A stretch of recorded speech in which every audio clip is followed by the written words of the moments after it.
Oiê, sejam muito bem-vindos a mais um episódio do nosso podcast de família, o Pode Ser Família, um lugar com muita escuta, afeto, para que você possa se manter informado, lembrando que informação é o poder de transformar nossas vidas, de melhorar cada vez mais e contribuir para um mundo melhor, para a nossa sociedade melhor. E hoje eu vou receber a minha querida amiga, professora Daniela. Eu vou chamar ela de Dani e eu vou passar a palavra para que ela possa se apresentar para vocês. Olá, eu sou a professora Daniela. Então, eu trabalho na área da educação há 25 anos. Sou pedagoga e durante esse tempo nós acompanhamos a transformação, né? Tanto das famílias quanto das crianças, a geração, como a geração está hoje em dia, quais foram as transformações que toda a tecnologia, o mundo trouxe para as crianças, que reflete tanto nas famílias quanto na escola, dentro de sala de aula. A gente é novinha, né, Dani? Mas já estamos com 2 décadas aqui de experiência e com a Dani, como todas as minhas profissionais amigas que passarão por aqui, já passaram, a gente troca muito, né, sobre o cotidiano familiar. Eu trago para elas o que está acontecendo nos processos, elas acompanham também na rede social e a gente faz uma troca muito humanizada. E foi daí que nasceu essa vontade de ter um cantinho especial para que vocês possam ter informação de qualidade e com isso a gente possa refletir. Lembrando que aqui é um lugar de acolhimento, de escuta humanizada, de informação, sem julgamento, né, Dani? Porque a gente pode melhorar cada vez mais a nossa sociedade e com isso a gente precisa ter informação relevante que possa trazer para a gente esse lugar, tanto de fala também como escuta, Sim. né? E hoje a gente vai falar, né, sobre esse ambiente escolar, que a Dani muito bem conhece, né, há tantos anos, e vamos falar da criança e do adolescente na escola e como a escola lida hoje com a questão, tanto também, né, da internet, mas dessa criança que leva esse conflito familiar, né, para dentro de casa, tanto antes dos pais se divorciarem, se separarem, mas também dentro desse de litígio, de disputa, de guarda e convivência, né, Dani? Sim. Para começar, Dani, quais os sinais comportamentais de uma criança que está trazendo conflito familiar você consegue observar na escola? Quando a criança é muito pequena, geralmente ela não consegue entender aquilo que ela está sentindo. Às vezes, por exemplo, ela não consegue perceber que ela está sentindo saudade. Então, ela vai demonstrar de algumas maneiras que até você entender que ela está assim porque ela está sentindo saudades do pai ou porque ela está sentindo saudades da mãe. Mas a gente percebe que está tendo um comportamento que a criança antes não tinha. Às vezes era uma criança comunicativa, passa a se isolar, ou era uma criança super tranquila, começa a ser agressiva, ou a criança chora sem motivo nenhum. Então, às vezes, quando você está numa contação de história, a criança chora, numa roda de conversa ela chora e não há motivo aparente. Então, quando a gente percebe que a criança mudou o comportamento, acende uma luz de alerta, porque às vezes essa situação não chega na escola. Às vezes quem traz é a criança quando a gente começa numa conversa, né, numa roda de história, numa brincadeira, você começa a entender, porque aí a criança traz que está acontecendo alguma coisa. Porque parece que não, às vezes as famílias tentam realmente privar a criança, né? Mas eles percebem, não adianta, né? Acaba mudando a rotina, percebe que em casa já não é mais a mesma coisa. E aí isso acaba refletindo na escola, porque a escola é a extensão do lar, não adianta. Então, eu costumo falar que, por exemplo, se você acordou atrasado e você arrumou o seu filho correndo e levou o seu filho, a criança já chega na escola totalmente diferente. Imagina passando por uma situação de separação, de guarda. Você falou um ponto muito interessante que eu vejo aqui no escritório, porque como eu estava falando para você no off, eu sempre vejo a vida, né, que eu formo através de uma estrela. E é, né, a família, ela tá no centro dessa estrela, né? E ali ao redor dela, inicialmente, as relações familiares. E aí essas pontas da estrela vai falando sobre a sociedade, sobre o meio que você está se relacionando. E para mim a principal é a escola, porque a criança, como você disse, nós todos passamos a maior parte da nossa vida no banco de escola, seja lá desde a criança que vai 4 anos, né? 4 meses, aliás, para a escola, já no berçário, e sai lá no terceiro colegial, né? Deveria ser assim, e aí depois a vida acadêmica. E aí o que eu percebo aqui no escritório, quando eu estou lidando com os pais, que eles estão. Muitas vezes aqui já tem o litígio, né? Já está em litígio. Eu percebo que eles não levaram isso para a escola. Quando eu pergunto como a criança está, ela está bem. Aí o outro já fala que não. Ela não está bem, ela está chorando. Mas ela está chorando por causa do pai.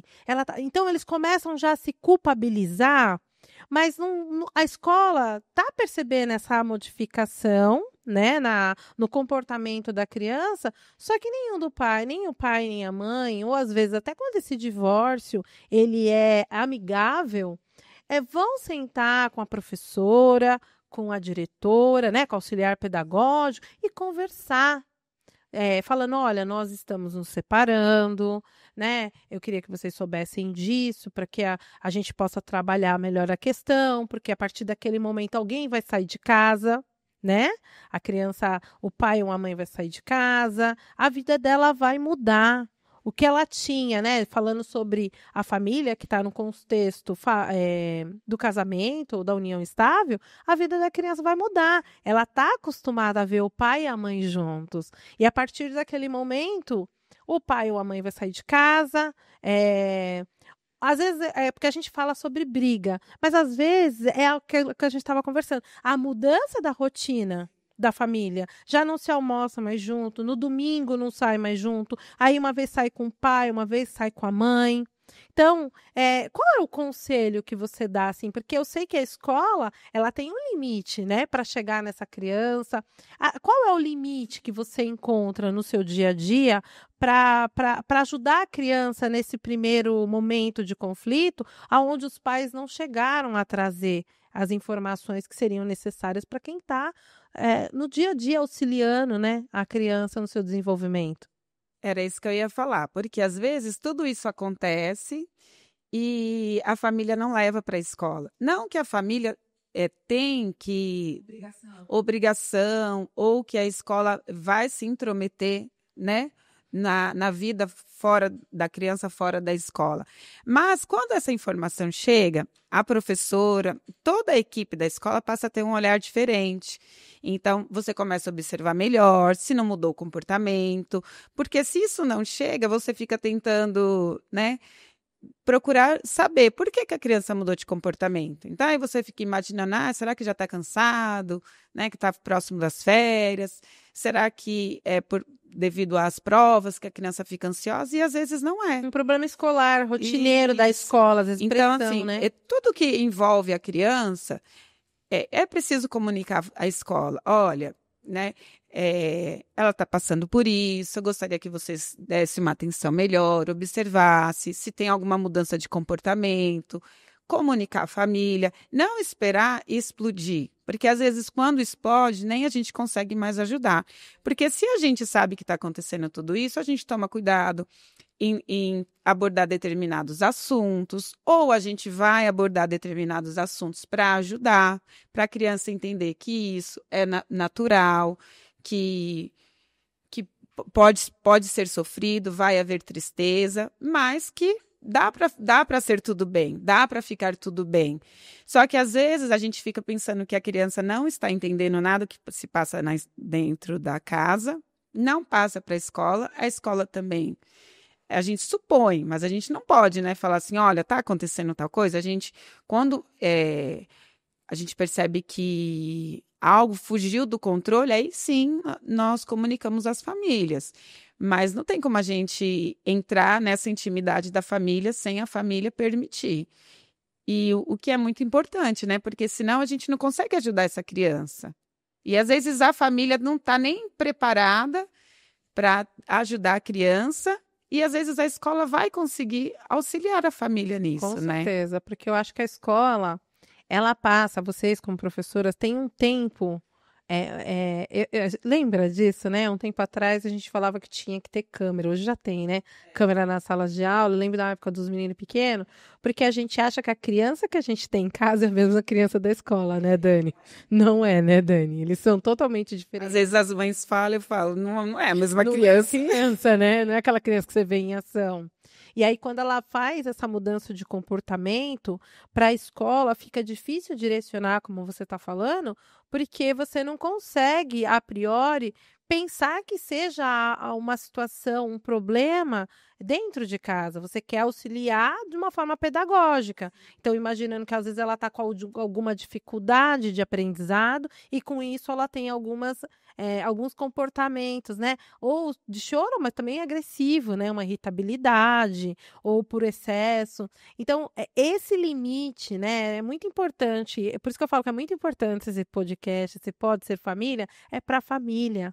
Porque é esse alerta que a gente quer deixar para os pais, né? Ninguém quer interferir na sua vida, mas lembre-se que a vida da sua criança, que está principalmente na escola, é importante que a escola tenha conhecimento de mudanças de rotina.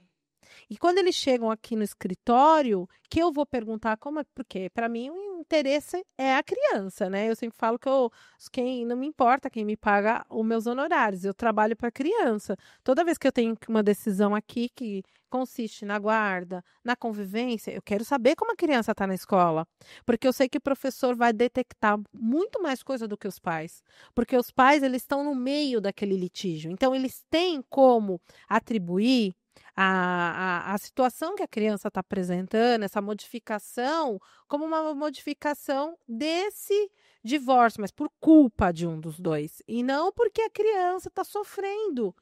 Eles acham que só eles, adultos, sofrem, né? Às vezes até acontece ao contrário, né? A família fica super preocupada de como a criança vai reagir a tudo isso, e a criança tá levando super de boa, super tranquilo, porque às vezes a criança já está vivendo num conflito ali, que quando percebeu que os pais, né, se separaram, cada um está numa casa, viu que a harmonia ficou até melhor, a criança fica bem, o adolescente fica bem, né?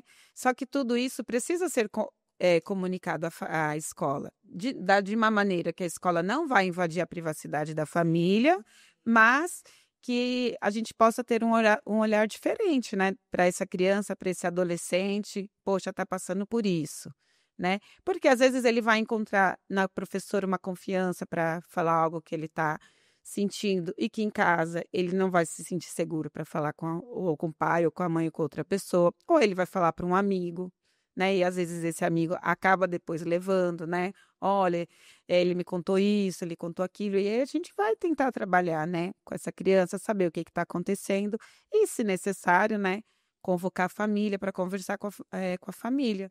É muito importante que a família tenha na escola a sua segunda casa, Sim. que é o que acontece com a criança, né? Segunda casa da criança é a escola. Tem crianças que passam 10 horas do dia na escola. Então, às vezes, só vai para casa para dormir. Então, quando que a família vai perceber essa mudança de comportamento? Se não na escola. Às vezes, em casa não percebe mesmo. Mas na escola a gente percebe. Às vezes, a criança regride, não usava chupeta, volta a usar chupeta. Às vezes, estava num processo de desfraude, que regride tudo de novo, ou começa a ficar agressivo. Então, Dani, a gente sabe que você falou assim, que a escola ela não pode invadir esse espaço de privacidade da vida da família. Mas como assim, como no dia a dia, você detectando que essa criança está apresentando essa situação, como que a escola chega até os pais para saber o que está acontecendo com a criança? Nós costumamos fazer assim, a gente pede uma reunião, né? E aí na primeira a gente pergunta se houve alguma alteração na rotina da criança, e aí passa a situação. Geralmente, quando isso acontece, aí a família fala: ó, nós estamos nos separando, ou o pai saiu de casa, ou a partir de agora ele vai ficar com a avó. Aí a gente começa a entender. Houve a separação e normalmente é o pai que sai de casa, né? Aí a mãe chega lá e fala assim: olha, a partir de hoje o pai não pode mais vir buscar a criança na escola. Só que não tem nada do juiz falando que a criança não pode ter convívio com o pai. E é difícil para a mãe entender que nós não podemos proibir o pai de ver a criança ou de buscar a criança na escola se não tem nada do juiz. Então, isso é difícil para elas entenderem. E porque às vezes está lá naquela briga e elas querem atingir, privando o pai de ter o contato com o filho. Na verdade, eles estão atingindo a criança, né? E aí, por exemplo, vai ter uma festa na escola. Agora, vou falar agora que é festa junina. E aí, a mãe ou o pai não quer que a escola venda o convite para o pai ir, ou pior, não quer que a avó vá lá participar da festa, ver o neto, ver a neta dançar. Só que isso são coisas que a escola não tem como impedir. Porque a festa junina é um lugar público. Se você comprar o convite, você pode entrar. Então, se não tem nada assim que judicial falando que tem essa restrição, a escola não pode impedir, né? Então, eu já passei muito por isso. Olha, eu não quero que fale o horário que ele vai dançar, porque como hoje com a tecnologia é uma linha de transmissão. Então, até ontem esse pai recebia tudo que que era relacionado à escola, né? O dia de se tem festa, se não tem, o dia que tem aula, o dia que não tem aula, quando é férias, quando não é férias. E aí, do nada, tanto a mãe quanto o pai não quer mais que o pai tenha acesso a essas informações. Só que se não tem nada no jurídico falando que ele não possa ter, a escola não pode impedir, né, que ele tenha acesso a essas informações. Eu acho que esses são os piores conflitos, porque até a família entender que a criança está ali nesse meio, quem está sofrendo é ela. Eu costumo dizer assim, que você conheceu o seu esposo, o seu namorado, a sua esposa, e até ontem vocês eram mil maravilhas. Aí se separou, vocês se tornaram inimigos, né? Vocês podem até se tornar inimigos, mas vocês têm que pensar que se ele é um bom pai ou uma boa mãe, se não teve maus tratos, se não tem violência, ele não deixa de ser pai, não deixa de ser uma boa mãe. A criança não pode sofrer com isso, de você privar que uma avó participe da vida do seu neto, porque a avó piorou, a avó não tem nada a ver com isso. Então, eu acho que essas são as piores coisas que acaba chegando na escola e que às vezes a gente não tem como resolver da maneira que a família gostaria, né? E hoje tudo vira uma briga, né, na porta da escola, briga na festa. Eu lembro de casos aqui, Dani, em que a criança, quando chegava perto de eventos escolares, então agora festa junina, dia dos pais e das mães ainda conseguia dividir. Mas dia de festa junina, festa de final de ano, tem aquela do livro, feira cultural, que dava polícia na porta, porque o pai e a mãe se pegavam mesmo, sabe? Começavam a se xingar. Aí eu paguei a formatura, não quero que ele vá. Aí, nesse caso, a escola não tem mesmo como, porque o convite vai entregar. Se foi a mãe, o convite vai ser dado na mão da mãe. Então, a mãe vai dar para quem ela quiser, realmente. Mas se o pai vai lá e fala assim, eu quero comprar um convite, nós vamos ter que deixar ele comprar o convite, porque é filho dele, é filha dele, não tem o que a gente fazer. E aí, Dani, essa criança que está todo dia lá com você, que está se preparando para apresentar, que está feliz, né, de estar com os amiguinhos e que no primeiro momento pensando que essa criança teria que estar fazendo aquilo com alegria, diversão. Como é que ela passa a se comportar na escola nesse período que tem festas, principalmente? Porque ela sabe que o pai e a mãe vão litigar, vão brigar. Como é que ela passa a se comportar? Geralmente elas se recusam a participar. Elas já falam que não querem participar, ou elas falam assim, eu vou, mas eu não vou dançar, né? Então, geralmente é isso que acontece. Por exemplo, eu já presenciei situações de foge um pouco do comum, né? A criança ficava com o pai. Mas era um pai super receptivo, tudo mandava para a mãe, tentava incluir a mãe de todas as formas, porém a mãe tinha essa dificuldade. E aí, no Dia das Mães, foi até na pandemia, foi feito um drive, né, de Dia das Mães. E a mãe não foi, mas o pai fez questão de levar a criança. Só que a criança ficou super constrangida, né? O pai não fez de querendo nem atingir a mãe e muito menos constrangir o filho, né? Mas a criança ficou super constrangida porque ela gostaria que a mãe dela estivesse ali com ela, né? Porque ela viu os outros amiguinhos chegando com a mãe. Então, na hora, assim, ele não quis receber, foi entregue uma lembrancinha, ele não quis receber, ele ficou super constrangido, né? Então, são pequenos detalhes, mas geralmente eles já falam, eu não quero dançar, eu não Porque vou eu participar. percebo aqui que os pais têm muita dificuldade, eles estão muito preocupados com a briga deles, com o litígio deles. E aí eu sempre tenho uma frase aqui que eu lido no dia a dia, que eu falo que quem ama também fere.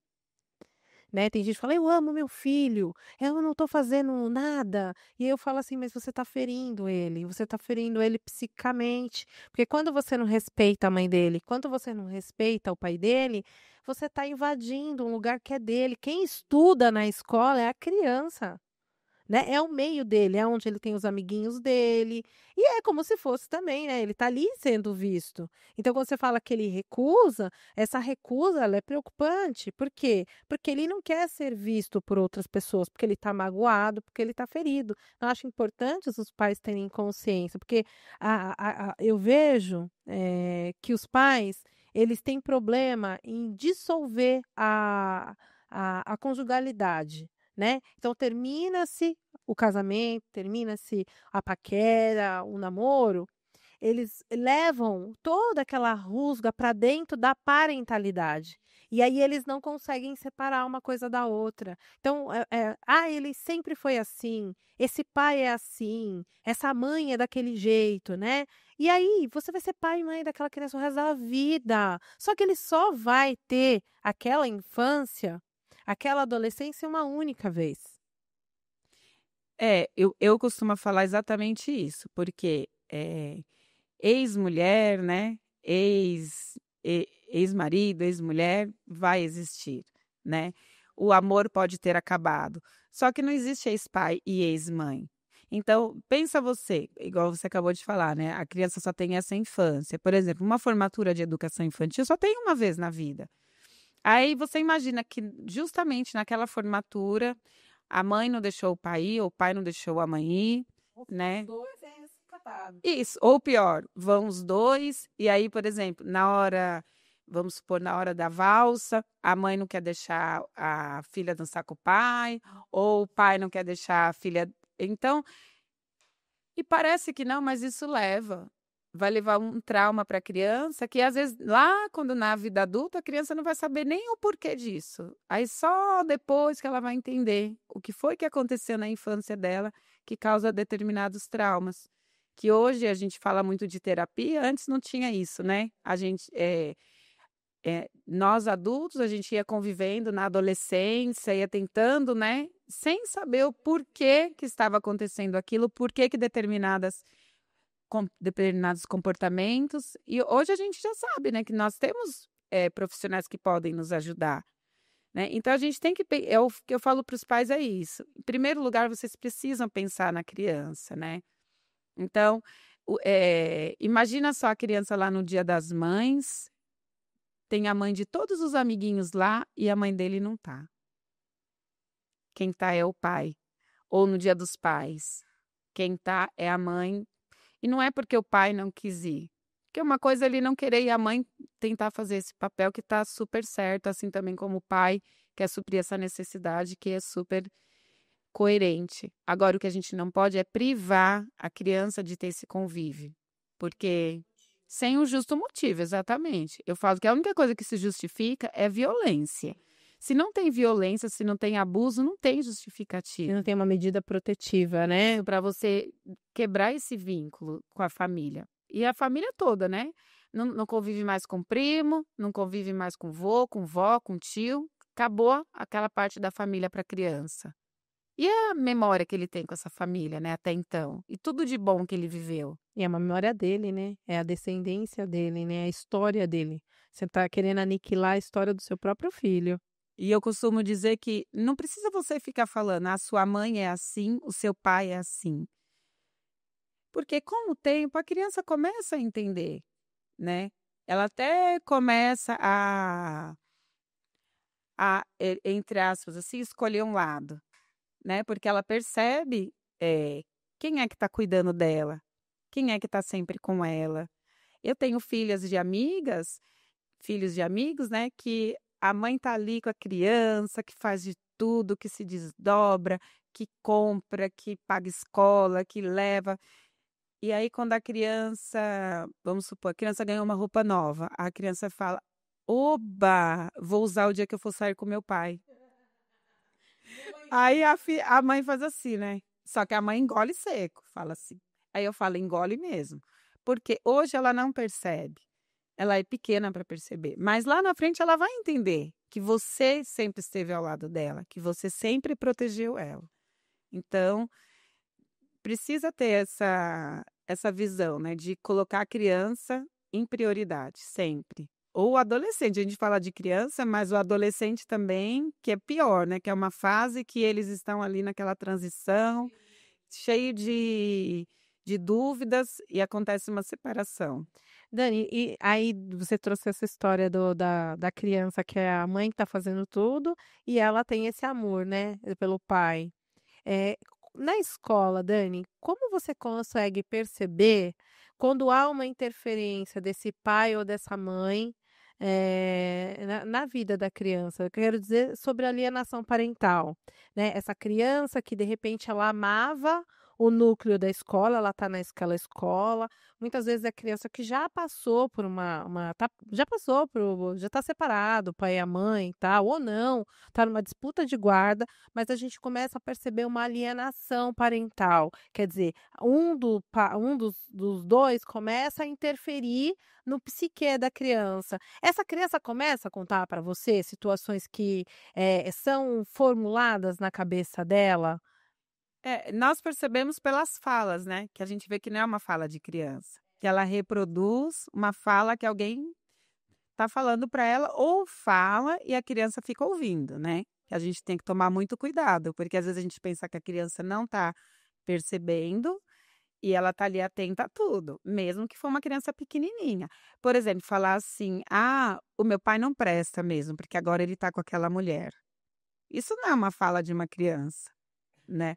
Aí ele leva para tia. Meu pai não presta porque ele está com outra mulher, né, o meu pai abandonou a gente, né. E a criança para ela, ter essa fala ou a gente fala muito de pai, né, porque infelizmente é 90% dos casos eu acho que é, né. Eh, a minha mãe agora vai ter outro filho, gosta mais de do outro filho, né. Eles levam, então assim, a fala a gente percebe que não é uma fala de criança, ou ela ouviu, ou alguém falou para ela, né. Dani, e no contexto familiar, vocês conseguem, nesse momento que você começa a perceber, porque a alienação parental é uma interferência que um dos pais ou quem está, né, sobre o cuidado da criança, porque é importante frisar que nem sempre só é o pai e a mãe que comete alienação. Às vezes os avós, avó materno, paterna, a tia, o próprio irmão. Eu tenho um caso que é grave agora, que quem comete a alienação com outro irmão é o irmão de 15 anos que está morando com o pai. E tá levando o irmão menor agora. Ele é o alienador da criança. Ele que conta histórias como se fosse verdade, porque ele também é alienado, pensa você, só que ele já tem 15 anos.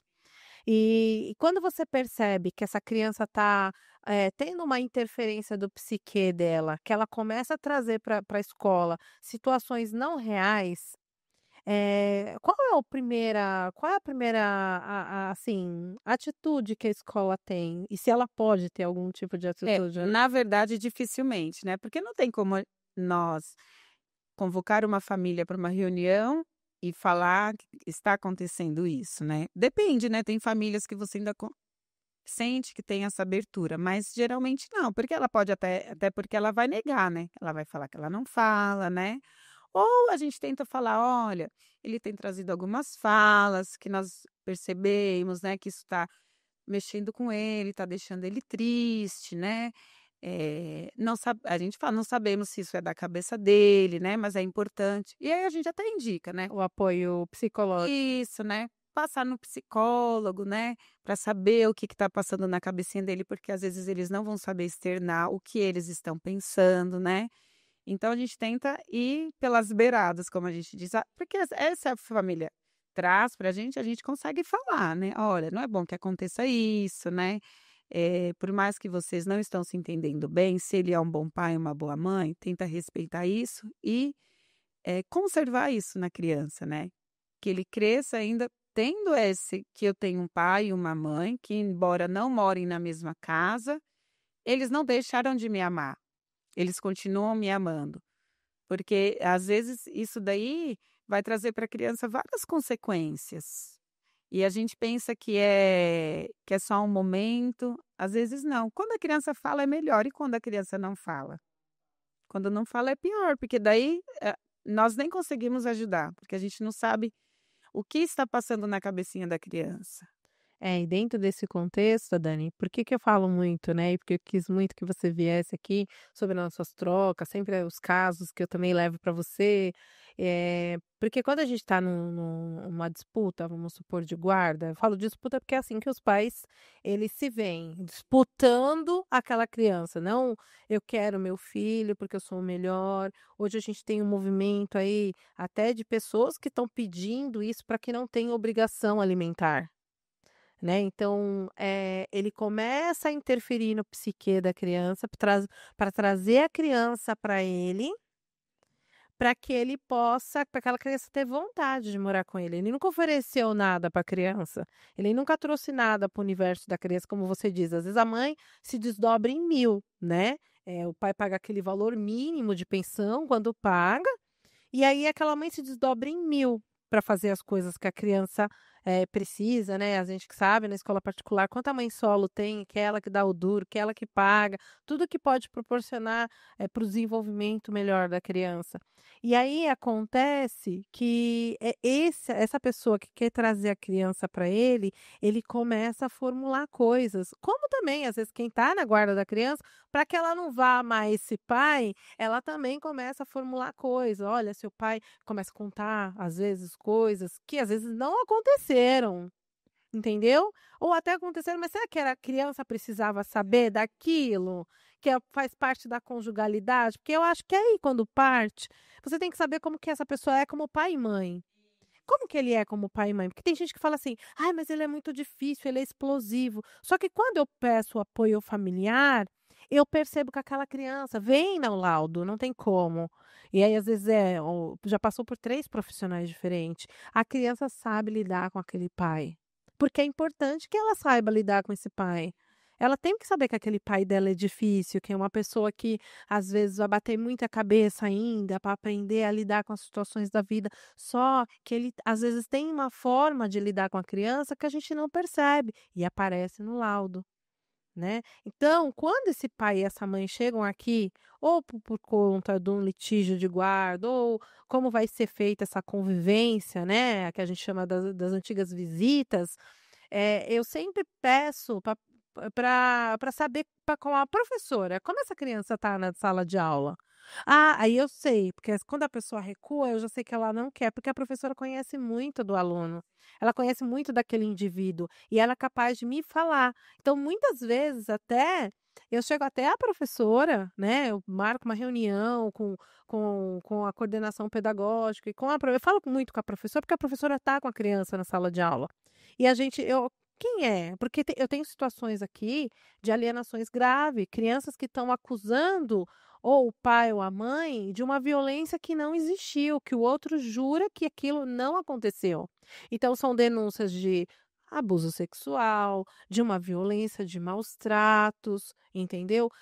De uma violência mesmo, de bater. E aí aquela pessoa muitas vezes ela é pegar no susto, porque aquela filha, aquele filho que tanto amava, está acusando ele de uma coisa grave. E aí, aquele outro cônjuge acaba fazendo isso, né, aquele outro que quer litigar, ele acaba fazendo isso para afastar a criança da convivência do pai e da mãe. Neste momento, assim, como a escola é comum se, a criança chegar na escola e falar que ela está sofrendo esses maus tratos? E se chega, como que é apurado isso, Dani? Quando é muito pequeno, não, dificilmente a criança falar é difícil. A gente percebe, assim, no comportamento, né. Agora os adolescentes já falam. Se o adolescente sofre maus tratos, se já teve alguma situação de abuso, eles falam ou eles falam, como eu falei, para um amigo, e às vezes esse amigo acaba levando ou para o coordenador pedagógico, ou para a professora, ou para uma orientadora educacional que ele tenha confiança, ou até mesmo o próprio aluno vai falar.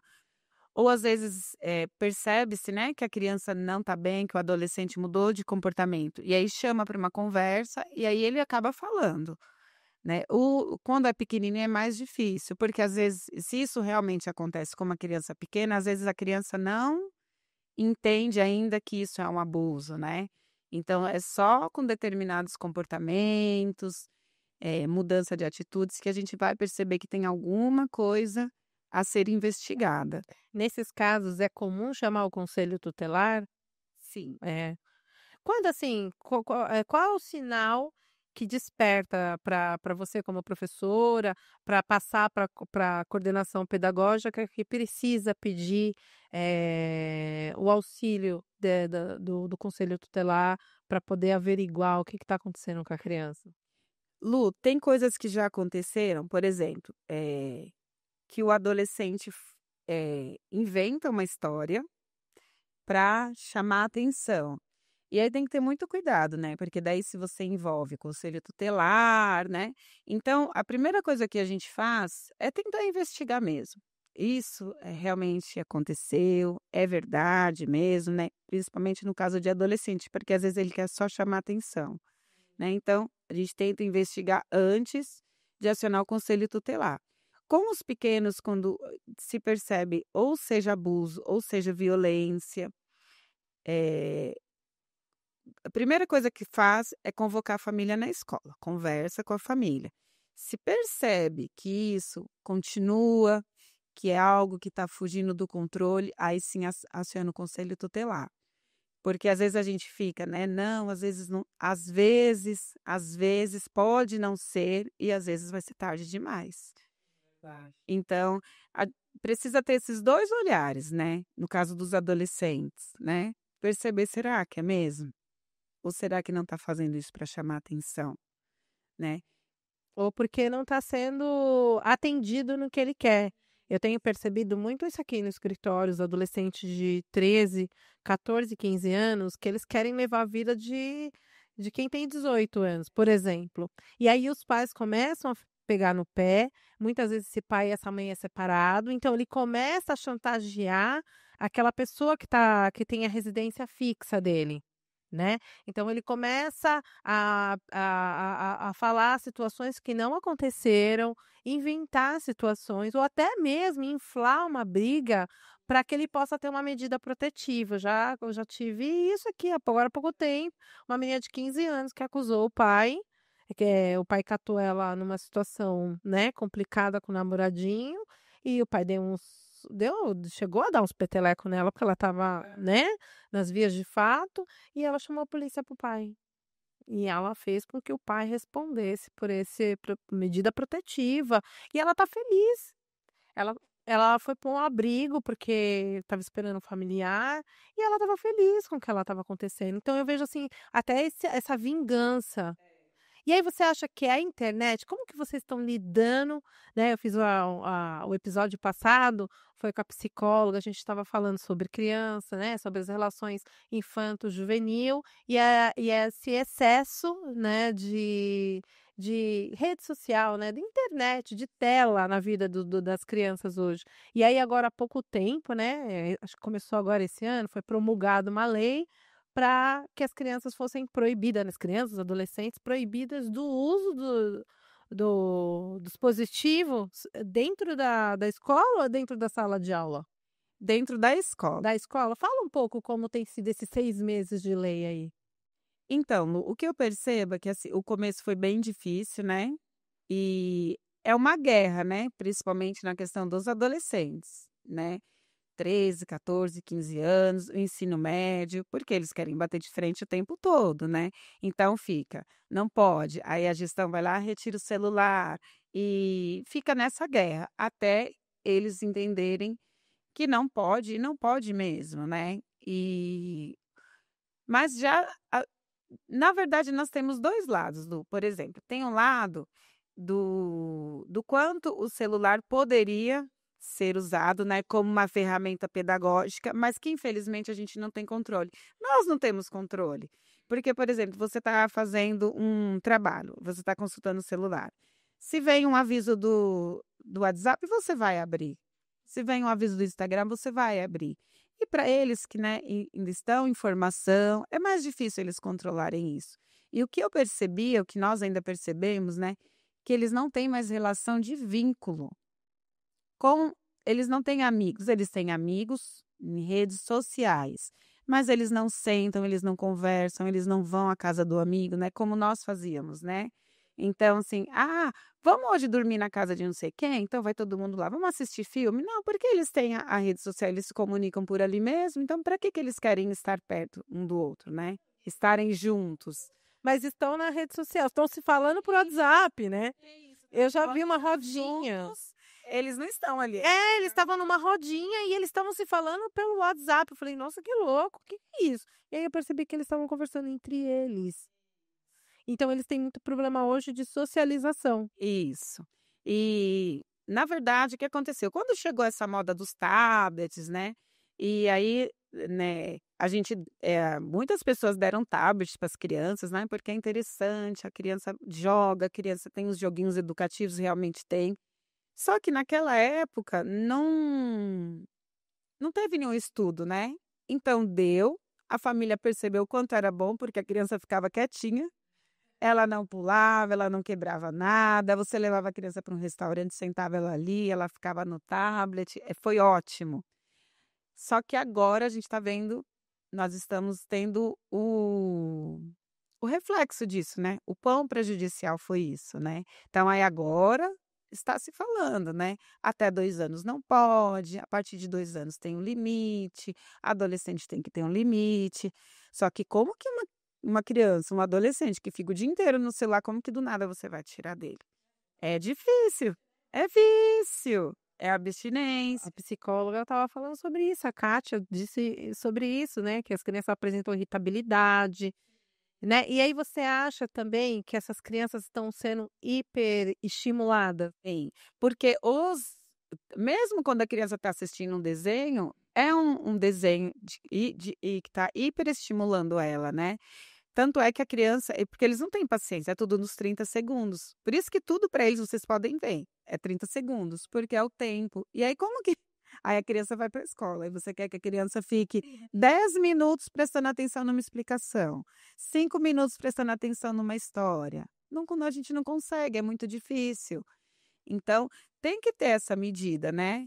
Não dá mais para viver, como eu assisti, a psicóloga falou: "Ninguém mais vai viver sem a tecnologia", né. Só que é mesmo necessário uma criança de 5 anos ter um celular? Eu falo até, por exemplo, é necessário um adolescente que não trabalha ter um iPhone da última geração? Que valor ele tem, por exemplo, eu costumo dizer que eles não sonham mais, porque tudo eles têm muito fácil. Então eles não sonham assim: "Olha, eu vou estudar, eu quero trabalhar com meu pai, ou eu quero ser tal coisa, porque eu quero conquistar isso, eu quero ter minha moto, eu quero ter o meu carro, eu quero ter o meu celular". Não, simplesmente as famílias se desdobram, fazem a vontade dos filhos e às vezes está fazendo isso achando que está fazendo melhor, porque pai e mãe não vêm com manual de instrução. Só que até quando, né, eu falo: "Pra que que um adolescente de 12 anos ou até mesmo uma criança tem um iPhone de última geração. E briga, né? Quando sai um outro, eles entram, fica irritado, faz birra, porque quer aqueles. É o consumismo, né? E às vezes a família tá lá, se desdobra, paga em não sei quantas vezes. Mas isso é mesmo necessário? A criança precisa disso, o adolescente precisa disso, né? Uma criança nem precisa de um celular, porque se ela não tem o celular, ela não vai estar exposta a tudo isso que as redes sociais, infelizmente, né? Quantas coisas a gente tem visto acontecer, né? Então, porque controle a gente não tem.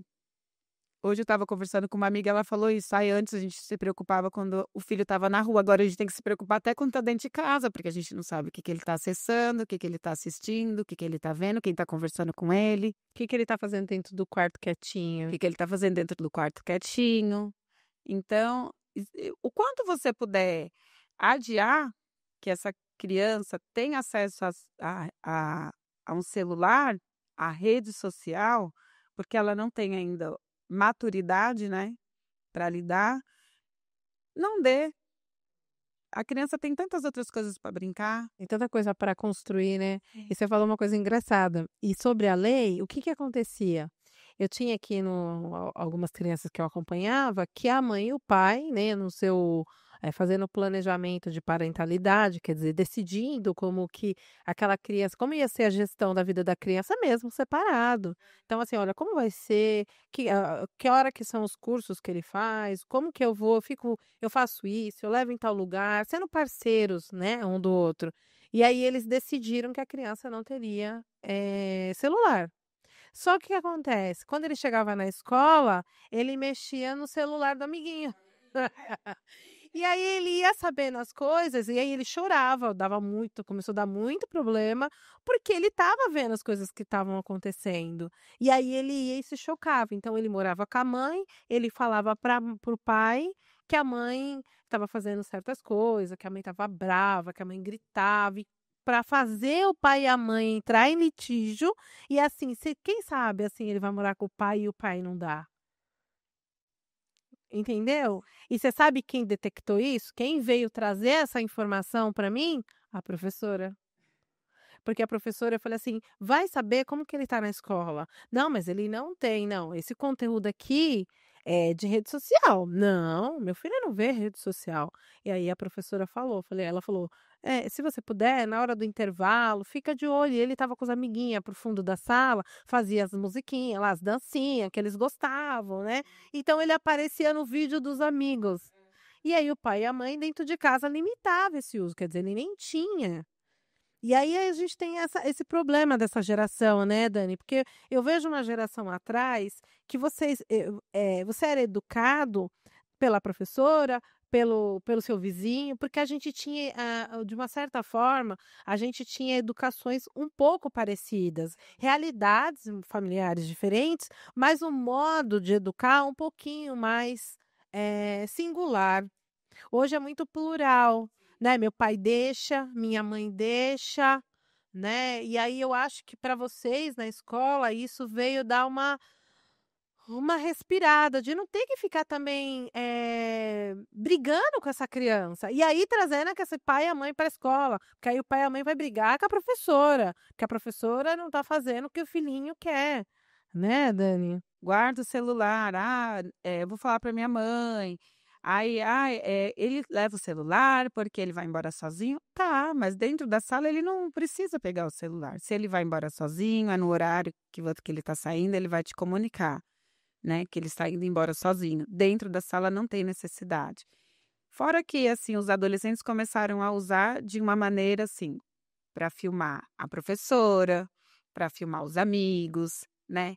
E quantas situações a escola teve que resolver porque foi filmado dentro de sala de aula, o adolescente, e aí foi para a rede social, e aí causou toda aquela confusão. Então, foi um alívio, sim. No começo é difícil, né? Não pode, e eles insistindo, e a rebeldia, né? Mas aos poucos eles foram entendendo, porque são muitos conflitos porque assim, quem está fora não imagina o tanto de conflito que a gente tem que resolver dentro de uma escola. E aí, quando chegou essa questão das redes sociais, a gente tinha que resolver briga que eles tinham em casa, entre as redes sociais, porque eles tinham um grupo da sala e brigavam lá. Aí isso chegava lá na escola. Aí a escola tinha que resolver uma coisa que aconteceu quando no contraturno, a criança nem estava mais lá. Ou marcou briga com não sei aonde, pelo celular, e filma, então é muito difícil. Muita exposição. E aí não tem como você controlar tudo isso. Quantos alunos tem numa sala de aula, mais ou menos? Do fundamental, tem 25, 30, do ensino médio tem 35. Como vai controlar esses 35 mais a rede social deles? Não tem como. A gente está em constante. Eu falo que o direito de família, ele tenta acompanhar a sociedade, mas é inegável que desde a pandemia deu um boom. Então a gente está tendo que criar certas regras, normas, para que a gente possa se adaptar à velocidade, né, da informação, do uso frequente da rede social, e como isso vai impactando na vida da gente, né? Eu vejo brigas, esse dia mesmo eu vi uma briga do dois alunos dentro da sala, eram jovens já, e aí o resto da classe dando risada, e a professora tendo que apartar aquilo e parando a aula, e aquilo vai para a rede social, e aquilo vai reverberando ainda mais violência, né? Porque a violência propagada, ela reverbera entre eles, né? Olha como eu sou forte, olha como eu sou poderoso, né? E nesses casos assim, é imprescindível que os pais sejam amigos, né, da escola, não inimigos, porque eu vejo os pais, eles se unem, às vezes até o pai e a mãe que é separado, eles se unem naquele momento para brigar com a escola, para brigar com a professora, sem saber, às vezes, o que está acontecendo, qual que é o problema que foi levado, e muitas vezes o problema que veio dentro de casa. Entendeu? Por isso que eu quis muito fazer essa live com você, porque eu acho que as pessoas precisam entender, como eu disse, que nessa estrela, né, da família, ao redor dela, toda essa relação familiar, a criança é a mais importante, por isso que a gente fala do princípio do melhor interesse da criança. Então, quando o juiz vai decidir alguma coisa, ele olha porque é melhor para essa criança e para esse adolescente. E a partir desse momento, ele vai olhar as outras relações. Então, eu preciso saber como esse jovem está na escola, eu preciso saber como essa criança está se comportando na escola, para que eu possa, com isso, dentro do apoio psicológico, definir com esses pais o que é melhor para essa criança, não para ele, não para ela, mas para a criança. Então a escola, ela tem que ser vista, tem que voltar a ser vista pelo pai e pela mãe, pelo responsável dessa criança e desse adolescente, como um lugar familiar, como um lugar de resguardo, né, dessas crianças. Entender o que está acontecendo, entender o processo que a gente também passou. E você não entrava na escola e você era uma autoridade, você entrava na escola, você era um aluno. E aí a criança, ela entra em casa, ela é uma autoridade, ela não é uma autoridade, ela é a criança, ela é um indivíduo, a autoridade ali é o pai e a mãe, que são responsáveis por todos os atos que ela tomar. E a escola, a mesma coisa, a autoridade é a professora, a autoridade é a diretora. É importante que a gente volte a trazer esse olhar, sabe, atencioso da comunidade para a relação escolar. Porque, como eu falei, né, eu estou há 25 anos, então eu acompanhei um pouco esse processo, né, em que a escola era vista, como um lugar de extrema importância, um lugar que eu confio deixar o meu filho, né, um lugar onde que tem a professora enquanto eu não estou ali, a professora é o meu olho. E só que isso foi mudando, né. Então assim, Lu, eu tenho alunos hoje eu dou aula para crianças pequenas, né, de 2 a 3 anos. Eles ficam 10 horas lá. Comigo eles ficam 5 horas, mas eu não conheço essas famílias. Eu nunca vi a cara do pai e da mãe. Eu tenho lá onde eu trabalho bebês de meses que a família fez a matrícula quando não é como uma escola particular. Se a família quiser: eu gostaria de conhecer", ela pode entrar, mas geralmente isso não acontece. "Ah, eu gostaria de conhecer a escola". As portas da escola tá aberta, mas ele não existe isso. Então a criança entrou, ela vai de transporte de 4 meses. Você nunca viu o rosto do pai, da mãe, da avó. Como que você confia em deixar o seu filho nas mãos de uma pessoa que você nunca nem viu? Como você não busca isso, né? É, não que você não confie, né. Não, mas é confiar mesmo. Eu como mãe, nossa, deixa eu ir lá conhecer a professora do meu filho, né, deixa eu fa não escreve nada assim na agenda: "Professora, né, eu não consegui ir na reunião, nós ainda não nos conhecemos, mas esse é o meu filho, ele é assim, assado, né, eu sou a mãe dele, qualquer coisa que você precisar, nós vamos nos comunicar pela agenda, você pode ligar, na próxima reunião eu quero conhecer vocês". Simplesmente a criança chega lá, não tem um nome, porque eles são pequenininhos, às vezes eles não sabem falar: "Eu sou o João". Aí a mochila tá lá, não tem um nome, você tem que ficar procurando, falando: "Mas quem é essa criança?". E isso não é só na escola pública, na particular também. Às vezes você fica insistindo, porque na particular a gente ainda tem essa abertura, né. Então liga, pede pra mãe, porque a mãe pode ir lá quando ela quiser. Não perdeu a reunião, você pode marcar uma outra. Mas não aparece, então a criança passou o ano inteiro, geralmente a gente faz isso quando a criança tem uma dificuldade ou está passando por alguma questão que a gente observou de comportamento, a família não aparece. Então a criança passou o ano inteiro com aquela dificuldade, só a escola teve que lidar com aquela dificuldade e às vezes na escola particular é um pouco pior, porque a família pensa assim: "Eu estou pagando, vocês que se virem aí, enquanto ele estão aí, meu filho está aí, é problema de vocês". Meu Deus, é pior que a gente é porque é verdade. Eu vejo isso. E falta isso, né, da família perceber, da comunidade perceber o quão importante é a relação dentro de uma escola, né, participar, né, "Professora, eu não vim na reunião", ou "Eu estou aqui na reunião, o que eu posso te ajudar?". Não, simplesmente o seu filho está ali enquanto eu trabalho. Você cuida dele, mas eu não quero saber o que que acontece, o que que deixou de acontecer, né, e isso não pode acontecer. Não, não pode. E aí por isso que eu tô te falando, e aí às vezes isso só vai aparecer na separação, no divórcio, entendeu? Aí eles começam uma corrida maluca que eu chamo. Quem chega primeiro na escola? Eu quero informação. Eu quero isso. Quem faz? Se a escola é paga, quem paga? Ai, nossa, aí E eu vejo aqui, porque eu pergunto qual é a rotina da criança, porque tem disputa de guarda, né? O pai e a mãe entram numa disputa de uma guarda. A guarda ela pode ser unilateral, compartilhada. A Dani, depois eu vou até pedir para você falar sobre, né, sobre a guarda alternada que ela já presenciou. Então, a guarda unilateral, a criança fica ou com o pai ou com a mãe, né? Ele tem um só guardião.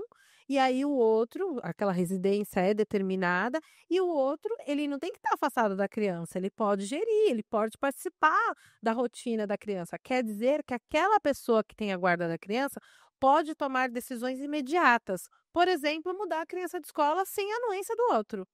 Entendeu? E a gente tem a guarda que é compartilhada, que é a guarda que é a legal hoje. O pai e a mãe se separaram. Se não houver um motivo justificável, o juiz determina a guarda compartilhada, que guarda é o modo de gestão da vida das crianças. Então, na guarda compartilhada, porque a guarda, eles já sabem que provavelmente o juiz vai determinar uma guarda compartilhada, eles saem naquele momento na corrida. E aqui para mim é fundamental, a criança chega, eu quero saber quem é ela, qual a idade que ela tem, se ela faz, cursos complementares, onde ela estuda, como que é a escola. Às vezes eu até entro, né, porque hoje as escolas até as escolas estaduais mais organizadas, elas têm página na internet. Então eu vou olhar como que a escola é. Aí quando eu começo a conversar, eu vejo que eu começo, de certa forma, aquela mãe ou aquele pai que está na minha frente, ele se sente culpabilizado. "Não, você está querendo dizer que eu não sou um bom pai, uma boa mãe?" Eu falei: "Não, mas eu não tô falando isso. Eu tô perguntando se você conhece a rotina da criança". Então a gente parou de assumir as coisas que a gente fala assim: "Poxa, isso aqui eu deixei passar, vou olhar com isso com mais carinho a partir de agora".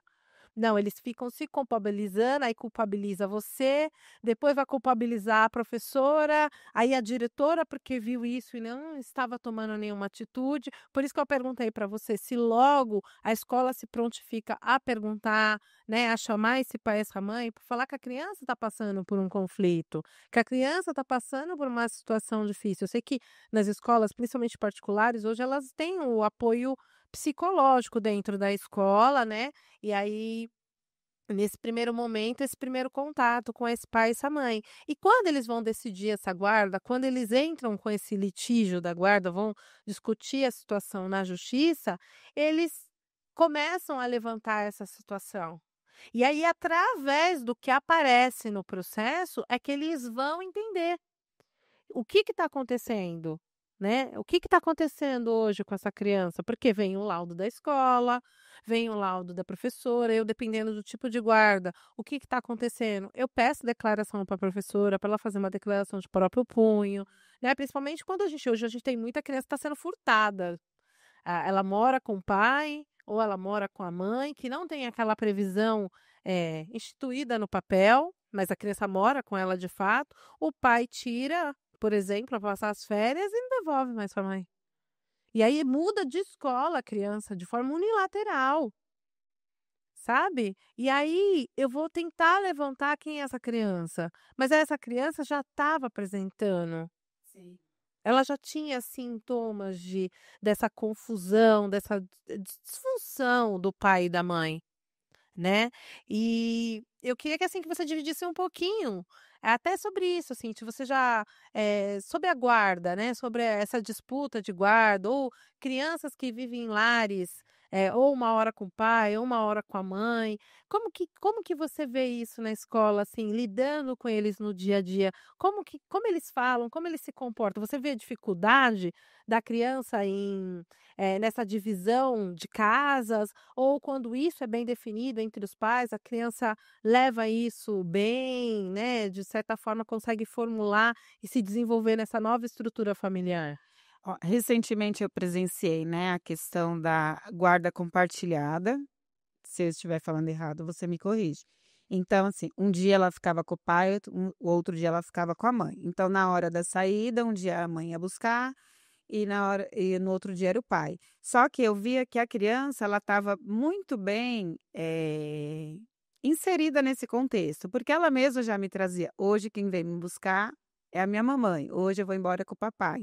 Então, se ela estava com a mãe naquele dia, a mãe já conversava com ela: "Hoje você vai para casa do papai". Então ela mesma falava: "Pro, na minha mochila tem o meu pijama, porque eu vou dormir na casa do meu papai, tem mais roupas, porque eu vou ficar com meu pai".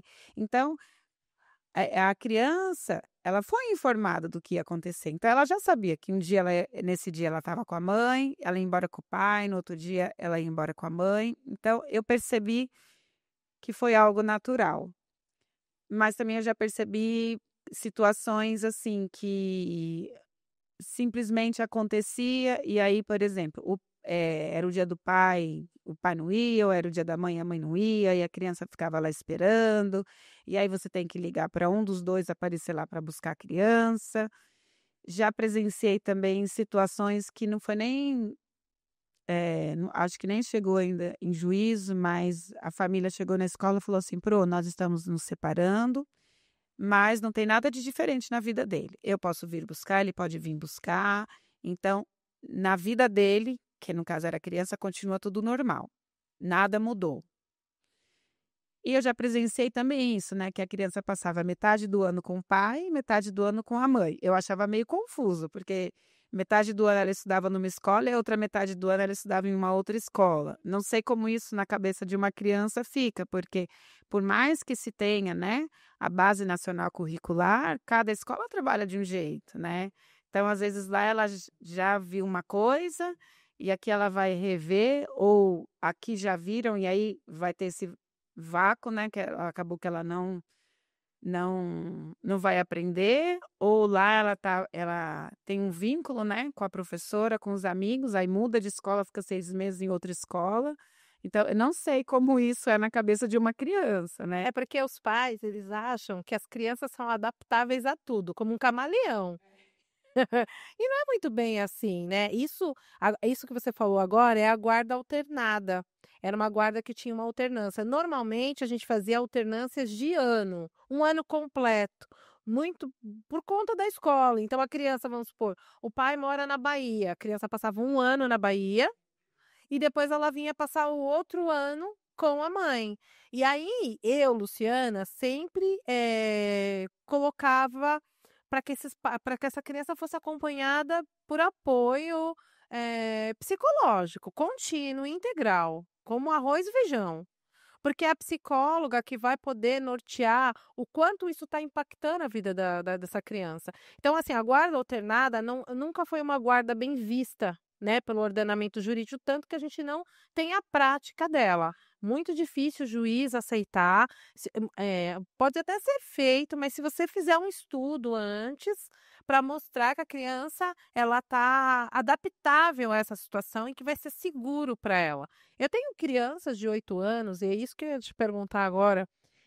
Eu tenho percebido que as crianças de 8, 9, 10 anos, elas estão passando por uma transformação que eram as crianças que passavam depois dos 12, que era o que você falou, é a turminha da baguncinha, que dá mais trabalho, que tá com a cabecinha em mudança. Eu tô percebendo isso com as crianças de 8, 9 anos. Eu não sei te dizer o tanto de criança com 8 anos que eu tive agora no início do ano, que quis, morar com o pai, morar com a mãe, por exemplo, com aquele outro genitor que está em outro lugar.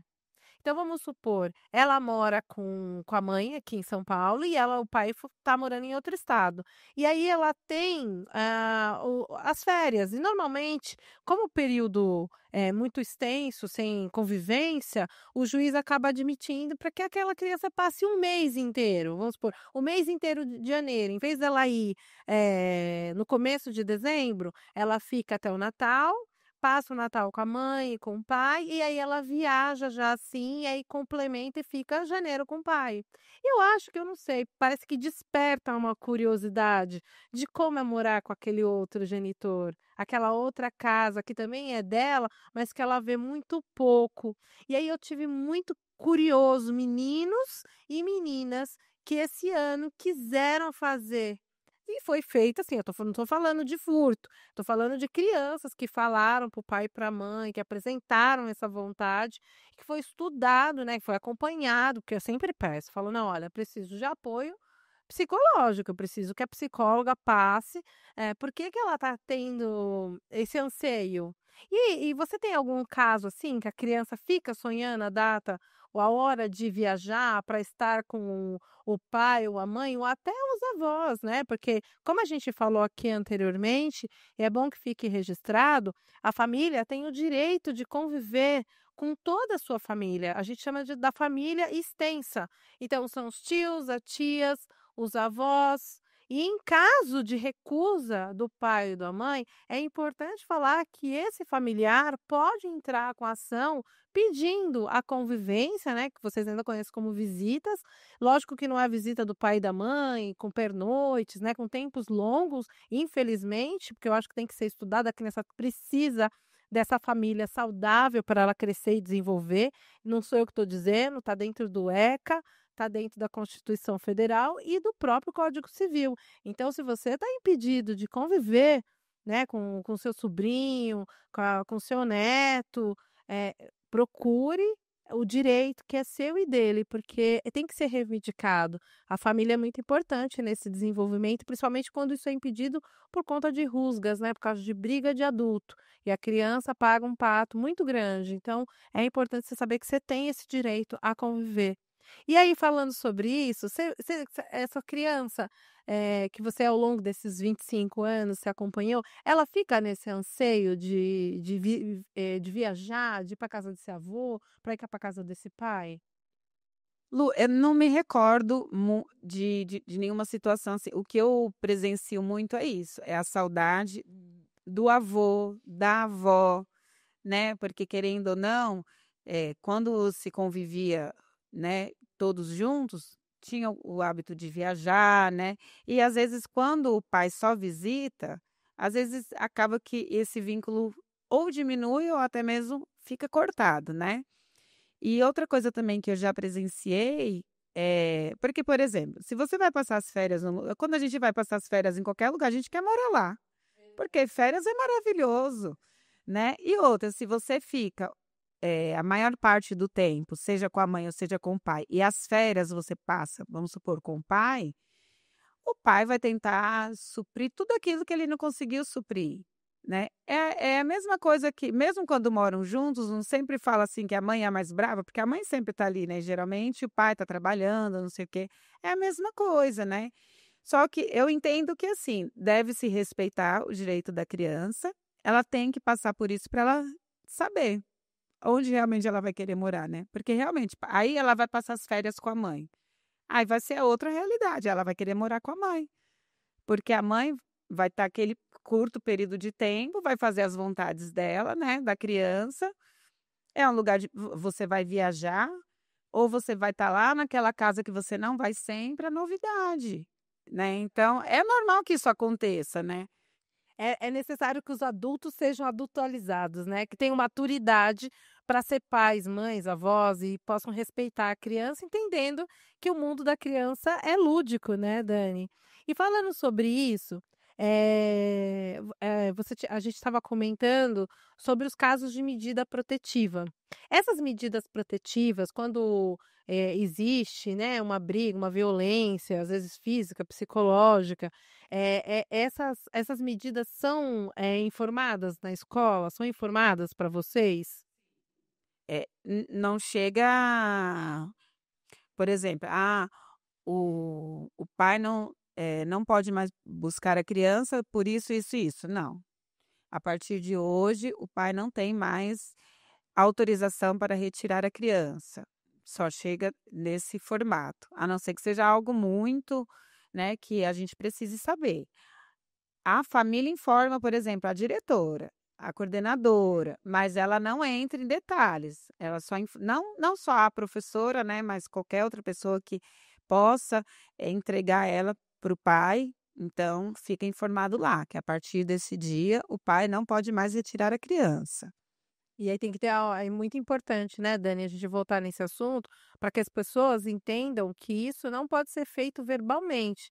Há que ter uma ordem judicial que restrinja aquele pai a buscar a criança na escola, né. Isso, porque às vezes, a mãe quer que a escola proíba, mas se não tem nada judicial, a gente não pode proibir o pai de conviver com o filho. Por isso que é importante, quando a situação for de risco iminente, procurar as autoridades, né, a autoridade policial, registrar o boletim de ocorrência, para que siga o processo legal, né, para que tenha medida protetiva e que conste nessa medida protetiva que esse pai não pode se aproximar,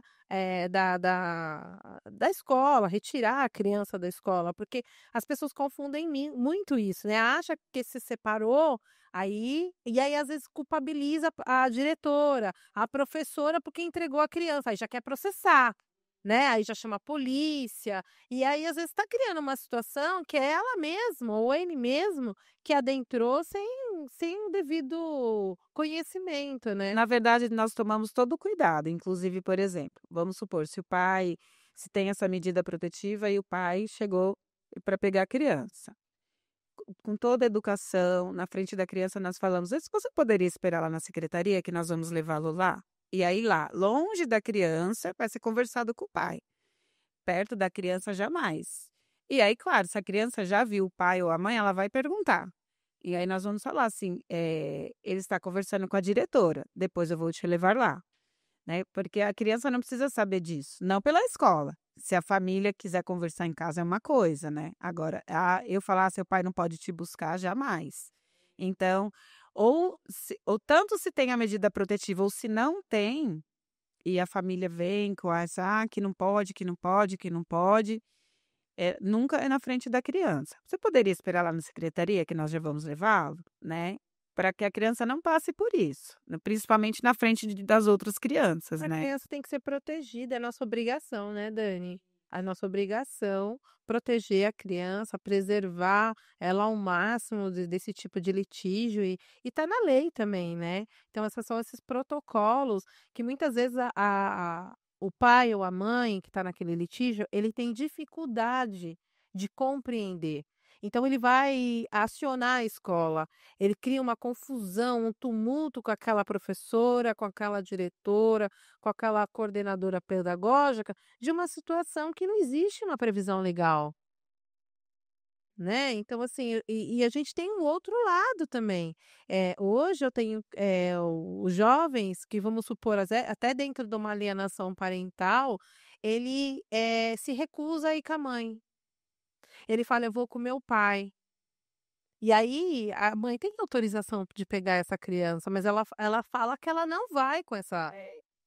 E aí, às vezes, tem que acionar a polícia e fica toda essa situação que a criança acaba participando. A criança, eu falo que é aquele adolescente, né, que precisa ser, realmente, judicializado, né. E não é a escola e sozinha que ela vai ser responsabilizada por isso, né, ou o professor. Porque hoje eu vejo muito de vocês sendo ameaçados. Trabalhando sobre ameaças, sabe, frequentes. "Não, você deixou eu pegar, eu vou fazer isso", né, eu estou falando dentro da seara do divórcio, né, da briga dele, do litígio deles, eles acabam em vez de, se aliar para saber o quão vai ser melhor aquela convivência, não só com o pai, mas com a escola, ele acaba tornando a escola também ser um inimigo, é muito pior, acaba estendendo a confusão que eles criaram na família, né, no ambiente familiar, para a escola, onde muitas vezes o amiguinho está presenciando aquilo. E aí é o que a gente volta, né, para a gente terminar, falando sobre esse comportamento da criança, né. Então, eu queria que você deixasse um alerta para as pessoas, assim, um recado, né, desses novos tempos que a gente está vivendo, o que que você acha importante para integralizar família, né, a família, a escola e essas relações, né, principalmente de conflitos familiares que podem ser judicializados ou não, como que a gente precisa, qual o olhar que a gente precisa ter hoje de cuidado com a criança e com o adolescente que está ali naquele pleno desenvolvimento, pensando que aquela é a segunda casa dele. Era isso mesmo que eu ia falar, que as famílias precisam entender que a escola é o segundo lar da criança, né. É lá que muitas vezes ela passa a maior parte do dia dela. Então, o que que a família pode ajudar a escola e como nós podemos ajudar as famílias, né. Então, a família precisa ser parceira da escola, assim como a escola é parceira da família. Então, tudo que acontece na vida da criança que foge da rotina dela, precisa ser comunicado à escola, de uma maneira que vá preservar a intimidade da família, mas ao mesmo tempo que a família possa informar a escola aquilo que a gente tem que observar, né. Olha, mudou a rotina dele, você pode observar se vai mudar o comportamento. Porque a família ela tem que ter essa confiança na escola, né. Afinal, você entregou eu falo, sempre falo nas reuniões de pais, eu tenho plena consciência que eu estou com o bem mais precioso de vocês. Então eu vou fazer o meu melhor para que esse bem precioso que vocês colocaram nas minhas mãos seja bem cuidado. Só que eu preciso da ajuda de vocês também. Então, quando a criança está em casa, o adolescente está em casa, a professora pode ter errado, porque nós erramos, nós falhamos. Então você vai falar para a criança assim: "Tá bom, nós vamos conversar depois com a professora, eu vou conversar com a professora", mas nunca fala assim: "Ah, sua professora está errada", ou comenta com o pai comenta com a mãe, comenta com a vizinha. "Imagina, a professora fez isso, porque tudo aquilo que a gente construiu, às vezes com uma fala em casa da família, tudo aquilo é desconstruído. Então tem que ter essa parceria. Então, se você está incomodado, vá até a escola, fala: "Olha, aconteceu tal coisa, isso, preciso resolver, né, aconteceu, foi realmente desse jeito que aconteceu, né". a família e a escola têm que se unir para o bem da criança, né. Tudo que a gente tanto a escola quanto família, o que a gente faz, a gente tem que pensar que a criança, o adolescente tem que vir em primeiro lugar, que tudo que a gente faz ali é pensando no bem, que a gente tem que preservar aquela vida, né.